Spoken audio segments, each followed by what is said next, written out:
Hello vlog! Welcome to my guys! I would like to give some comments on the video that Bo Sanchez posted regarding what will happen to the soul when we die. So let's begin with the sign of the cross. In the name of the Father, and of the Son, and of the Holy Ghost. Amen.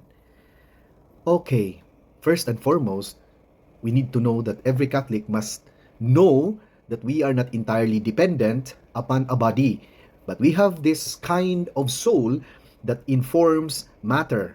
Matter is pertaining to the body. But that doesn't mean it is completely dependent upon that matter, like the body. Our soul is not completely dependent on the body. We have to take note on that. Why? Because of the reason, simply, death cannot kill it. The death of the body cannot kill the soul. Remember that? Well, the moment we die, we will face judgment.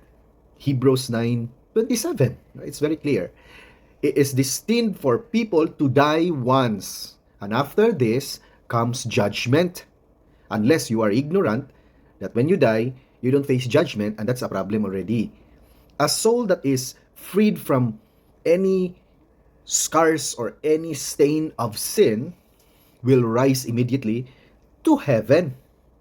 However, a soul clothed in mortal sin will automatically descend into hell. You must know this one. So let's see how he answers his own question about what's next after we die. What will happen when you die? I mean, how will you look like? For many, many people, the answer is very close to Casper the Friendly Ghost. My friend, that's not what the Bible says. The Bible talks about the resurrection of the body in the same way that Jesus rose from the dead with a glorified body. That will also be the case for us. He automatically claims that when we die, what will happen is we will be like Christ with a glorified body. So take note, he jumped to that kind of conclusion. No? This is a clear misleading and 100% presumption of salvation. We have to take note that presumption is a sin against theological virtue called hope.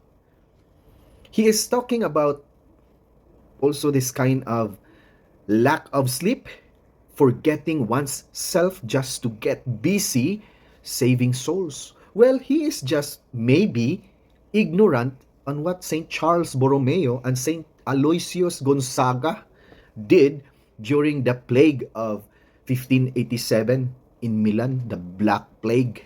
No?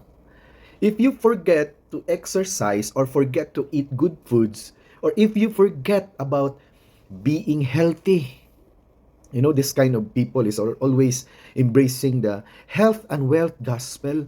And this health and wealth gospel is just an invention from the Protestant. No? Because a true Catholic, no matter you die servicing God, it's okay. So let's go back to his claim, no?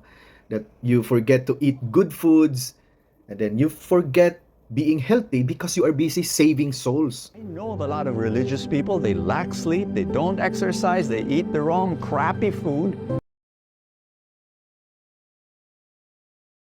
Do we have to worry on this because it can lead us to death if we become unhealthy?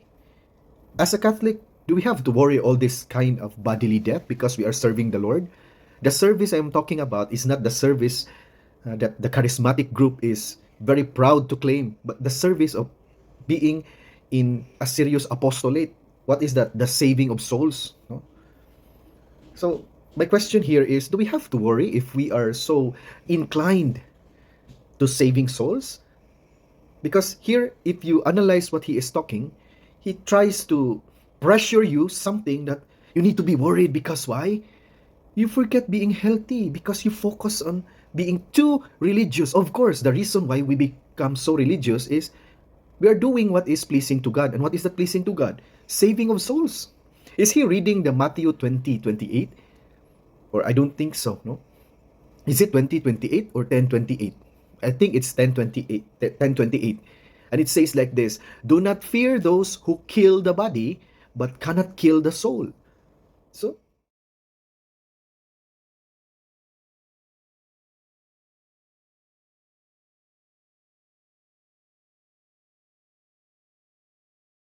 why he is so worried about this healthy thingy. He contradicts what St. Thomas Aquinas said, that the intellect or the intellectual soul, of course, our intellect is one of the faculties of our soul. The intellect, our intellect, or the intellectual soul, our soul, is the form of the body. So if you don't focus on your soul, then how can you describe the form of your body? In his video also, he seems to be promoting more on the bodily aspect than the soul. There's nothing wrong if we balance these two or if we are more inclined to the soul. But if you are more focused on your bodily worries, that's why you tend to push your secular or worldly or fleshly desires that you need to do more for the body, like the stock exchange, money matters, etc., then you are already denying what is being said in the catechism. Later, I will talk about that one. No? And let's focus first on the soul, that this is the form of the body. So if you are more inclined of the soul, then you are not stupid enough to forget your body, because the soul is the form of the body. Have you read your Catholic Catechism, the CCC? No? I know most of the charismatic group, they love to read this modern catechism. It also said the same thing, no? CCC paragraph 365. The soul is the form of the body. He tries to downplay a service associated with self-sacrifice, no? Because he is so worried about you're no longer healthy. No? So remember this, when we serve the Lord, we have this self-sacrifice, self-denial. No? He also mentions the word religious people, no, in the video. He twists the meaning of self-sacrifice just to push his stock market propaganda. No? It's very clear, as if this being so fanatic of these material goods, as if this is needed to attain heaven. How come he said this? Like, it says like this, it addresses the bad attitude that comes from thinking only of the souls. For sure, he means this as when we are too focused on saving souls, we have this bad attitude in us. So we become bad because we forget the body by being so busy saving souls. Is that his claim? He only proves he never read, no? Or he never understand, if he reads, no, the catechism, that we must take more care of the body, of the soul, than the body. No? This is stated in the Baltimore Catechism. Or maybe he is unaware of this kind of catechism because maybe, I don't know, he is part of the modernism Catholics, no? The modernist Catholics, that they always read only the CCC, the Catechism of the Catholic Church, and then they forget the rest of the catechism, the authentic catechism. No? He tries to waive the attitude to focus on the souls. He seems to be proving his gross biblical ignorance here, no?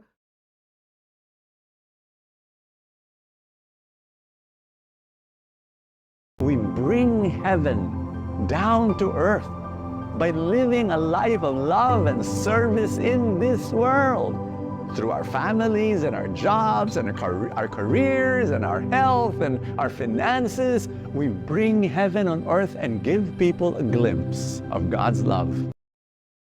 In fact, we cannot bring heaven here on earth by just with our finances, with our jobs. No, maybe it's as shallow.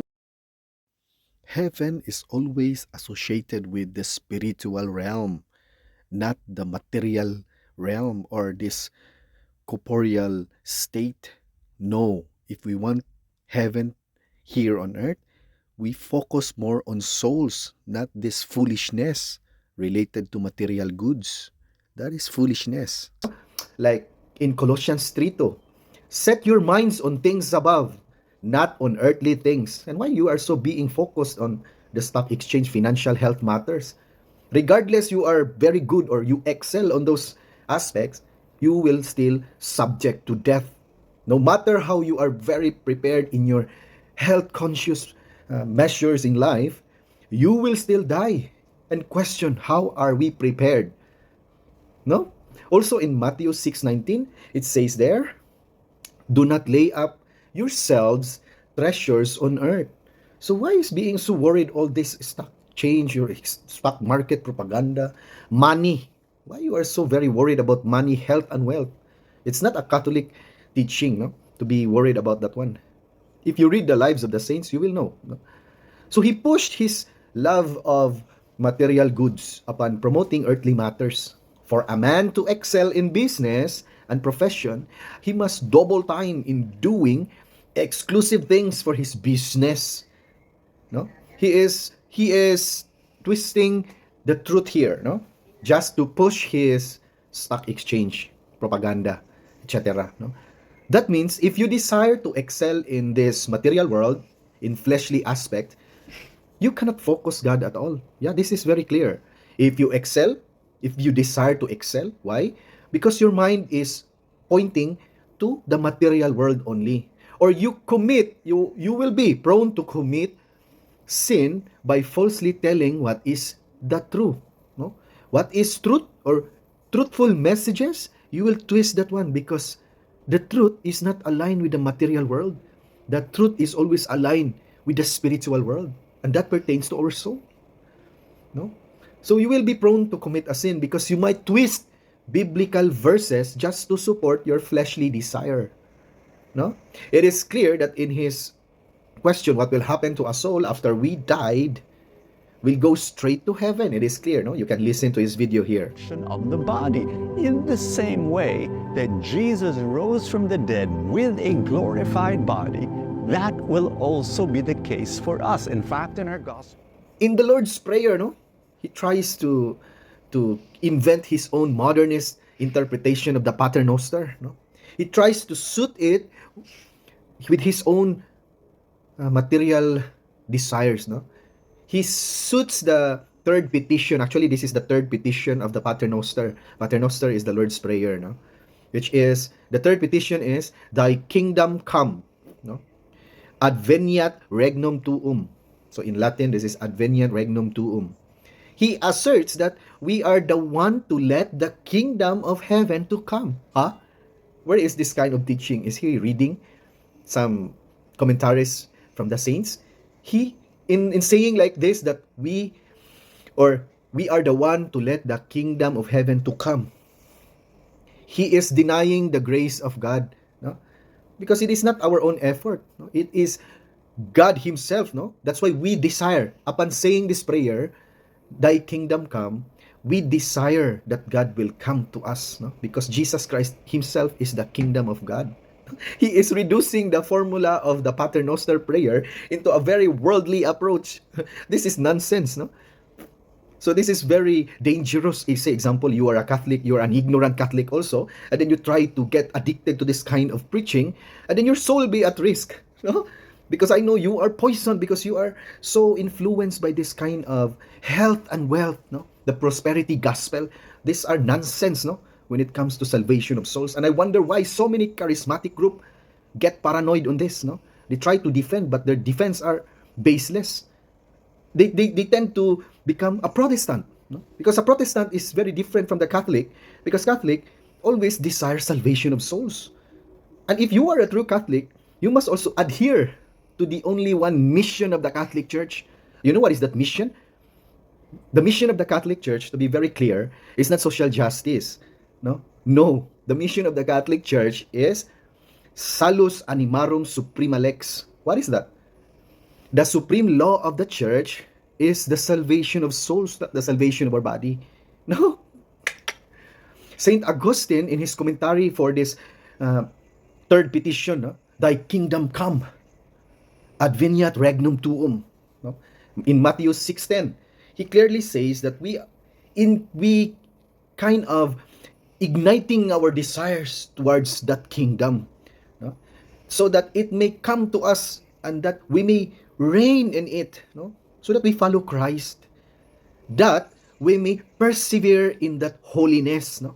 And we persevere in that holiness. Not that it doesn't mean that we have to excel first in our business or we need to get rich, no? That's the bottom line of that one, no? We need to get rich, more money, so that we can let the kingdom to come by doing what is charitable. No? He forgot even to mention the spiritual works of mercy, no? And this is the problem I see with all this kind of people, no, from the charismatic group, and then this Bu Sanchez, no, they never mention this spiritual works of mercy.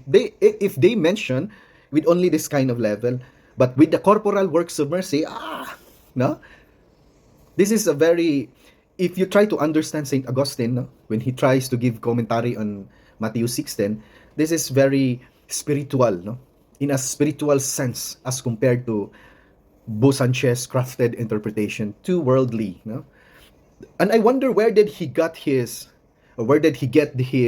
interpretation about this third petition about the Adveniat Regnum Tuum, Thy Kingdom Come, because he seems to connect it, or he seems to satisfy or justify his worldly claim by saying that the kingdom, we let, no, the kingdom of God to come.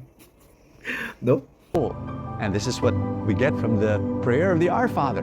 Our Father who art in heaven, holy be your name. Your kingdom come. We don't escape to heaven. We let the kingdom of heaven come. We don't go to heaven. What we want to do is, through our life on earth, we bring heaven down to earth by living a life of love and service in this world. Through our families and our jobs and our careers and our health and our finances, we bring heaven on earth and give people a glimpse of God's love. St. Thomas Aquinas' interpretation is very much related to the soul, no? Like he says like this, no? Whenever we pray Our Father, like we say the third petition, Thy kingdom come. You know that when we pray the Our Father, we have 7 petitions on that. And the third petition is Adveniat Regnum Tuum, no? Thy kingdom come. So according to St. Thomas Aquinas, whenever we pray that one, we are praying that the just, no, the just souls or the just men may be strengthened, the righteous people or the good people, the people who are practicing the Catholic faith, no? So the just may be strengthened, and the sinners, no, especially the heretics, no, may be punished, and death might be destroyed. So this is how he gives interpretation to the third petition. So this is more like in a very apocalyptic view, St. Thomas Aquinas. But this Bu Sanchez, he is creating his own secular interpretation. And if you follow that one, if you get addicted to that kind of interpretation, then of course, no, you are no longer aligned with the saints. And objectively speaking, your soul will be at risk. St. Augustine also said, pertaining to the third petition, Thy kingdom come, as the soul is the life of the body, so God is the life of the soul. So he is very more aligned with the soul, no? The interpretation of the soul. This is his quote. Actually, St. Augustine, he has so many quotes pertaining to the soul, no? St. Augustine said, no, quote, as the soul is the life of the body, so God is the life of the soul. As therefore the body perishes when the soul leaves it, so the soul dies when God departs from it. So what does it mean, no? The moment we die, our soul will separate from the body, and then the body will be rotten, no? Memento homo quia pulvis est et in pulverem reverteris, no? From dust, and then to dust you shall return, no? Remember, O man, no? Memento homo, no? So like that. And then when the soul dies and God departs from it, that is hell already, no? You will be condemned. So the soul dies. We know that the soul won't die, no? Because that is only addressed to the body. But how come St. Augustine says here that so the soul dies when God departs from it? Of course, if your soul is no longer aligned or no longer embracing God, of course, you will be isolated from His charity. And that's the second death in Revelation, no? In Revelation, it says there that those who are liars, no? Cowards. Are you coward in your faith? Objectively speaking, you will be subject to the second death, the death of the soul, no? So this is very important theology when it comes to understanding our Catholic faith. Not that you need to align your Catholic faith with the secular interpretation because you want money. No! No, no. Though we believe in the resurrection of the body, but that doesn't mean the continuance of how we live today with our bodies. No. Like say example, right now, I'm I'm having this uh, bungot-bungot tingi. No. No? Because according to St. Thomas Aquinas as well, when the body resurrected, no, during the final judgment, when our bodies get resurrected, he mentions there the youthful bodies. No? Because everything will be in perfection. Because our soul is also is being perfected by God. Same as well with our bodies. No longer in this kind of body that we have, full of deterioration. Because no matter we like it or not, our bodies are subject to defects, subject to deformation, and subject to death and corruption because of the original sin. This is a very basic, no, theology about the Catholic faith. What is important here, brothers and sisters, is we need to know our faith so that whenever we hear those misleading preachings, we can discern properly instead of getting addicted. No? What is, by the way, the resurrected body like? No? Remember, I said earlier that St. Thomas Aquinas mentioned that the resurrected body is in our youthful status, like we are this very strong body that we have because we are in the perfection level. We are perfected. No? Our soul is perfected, so is the body. No? So remember, we are a composite being. No? Composite being means body and soul, matter and spirit. No? So St. Thomas Aquinas said again, since then, that the resurrection is about to happen to us. No? And then this resurrection behoves man's body to correspond entirely to the soul, meaning to say it is necessary, no, behoves man's body to correspond entirely to the soul. So the body will correspond to the soul, of course, no, for it will not rise again except according to the relation it bears to the rational soul. So the resurrection of your body is dependent on your soul. So that's why the Catechism said you need to take more care of your soul. No, not you are paranoid of I don't serve the church because I don't want to get tired and I don't want to get unhealthy. So if the preaching is too horizontal, like what Bo Sanchez is doing, very horizontal, no? It will only bring nothing to enrich the soul and get being pleased by God. No. Or I should say, your soul will no longer be pleasing to God. No? Remember Pope St. Gregory the Great. You know this Pope St. Gregory the Great? The soul is the inner face of man, no? By which we are known. No? That we may be regarded with love by our Maker. So remember, it is the soul because God loves the soul. And our body will rise again in relation to our soul. So we need to make the face of our soul, or our soul, because soul is the inner face of man, which is loved by God. So we need to take more care of our soul, not our bodies. I hope you learned something from this video. And please study your faith because nowadays so many false preachers deceiving the world. Let's pray to Saint Michael the Archangel that he will protect us from these liars, these heretics, to combat heresies.